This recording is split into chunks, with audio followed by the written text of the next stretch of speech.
switch over to the Republicans, there's a lot happening. We have endorsements galore, it feels like. Obviously, the big one was Kim Reynolds endorsing DeSantis, but now we have former Congressman Steve King endorsing Vivek Ramaswamy, which, as we know, Steve King sat in his seat for almost 20 years, I believe, and then he got voted out after some questionable comments.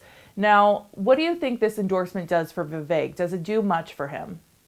I'm not sure that it does much for Vivek. Again, given that King was lost heavily in the primary and he had been under attack pretty severely a couple of cycles before that for comments that he had made and so forth, and Republicans had basically had enough, and eventually King lost in the primary to current member of Congress Feenstra. And so I'm not sure that King carries a whole lot of weight. Now, there may be a certain segment of Republican voters that still like him, like what he said, maybe didn't like everything he said, but generally like his conservative stance.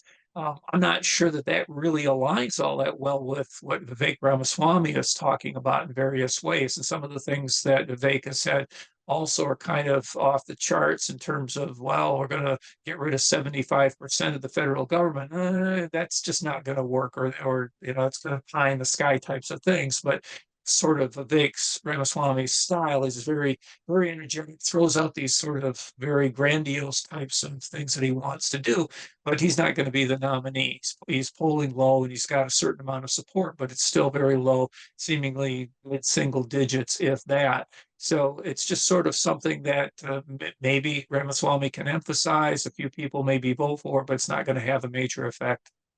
So, what are we going to see these next 10-ish days as we lead up to the caucuses? I mean, I've got my scheduler booked of all events, but what is the nation going to see from Iowa? Well, as far as what the nation is going to see, is we'll probably see plenty of clips of people, of the candidates that are in their final town halls, making their closing arguments. There are going to be advertisements. Now, nation may not see all the advertisements, but we'll see plenty of them here in Iowa. We're going to get lots of mailers, both pro and con for the various candidates, because they're in, as I said, that particular sprint to the finish.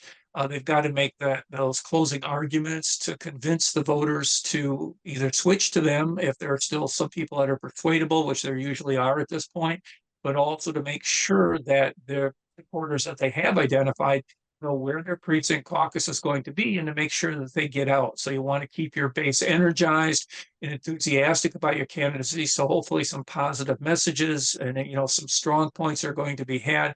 We're going to see some town halls that are broadcast on CNN and perhaps on some other stations and media outlets as well. Fox News, I think, has one of Town Hall of Trump. Some podcasters going to have one of Ramaswamy. Then, of course, the CNN debate is going to be on the 10th between DeSantis and Haley.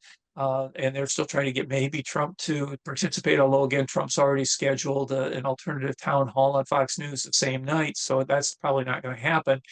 We're going to see again these candidates making that last pitch to energize their supporters, maybe convince some additional people, and as we roll into caucus night.